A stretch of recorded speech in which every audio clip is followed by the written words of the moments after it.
جب احادیث کے اندر جو اس طرح کی باتیں ہیں، مثال کے طور پر آپ نے فرمایا کہ ایک شخص کے 100 بیٹے ہوں گے، 99 شہید ہو جائیں گے، ایک بچے گا، اتنی بڑی جنگ ہوگی۔ بعض احادیث کے اندر آتا ہے کہ مسلمان 3 حصوں میں تقسیم ہو جائیں گے، 1/3 تو وہ ہوگا جنہوں نے مہدی کو ماننا ہی نہیں،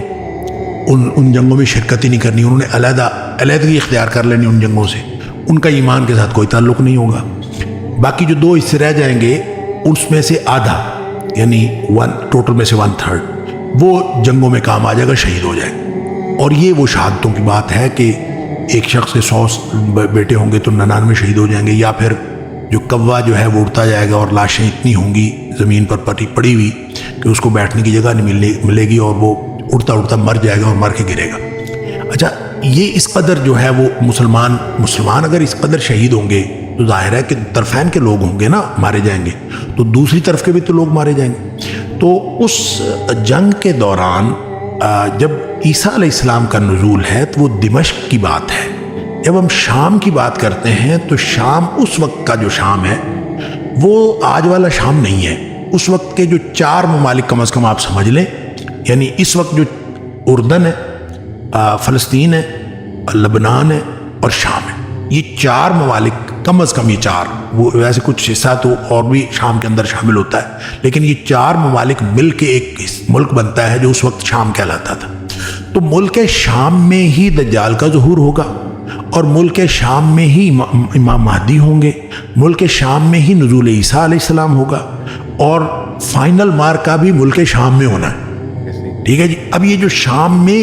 فائنل مارکا ہونا ہے تو اس کا مطلب وہ شام میں ہوں گے، لیکن جیروسلم میں ہوں گے یہ کوئی ضروری نہیں ہے، وہ شام کے کس علاقے میں ہوں گے واللہ عالم۔ لیکن جس وقت دمشق کی جامع مسجد کی بات آتی ہے تو اس میں بعض حدیث میں یہ بھی آتا ہے کہ مسلمان جو ہیں وہ بہت تھوڑے رہ جائیں گے،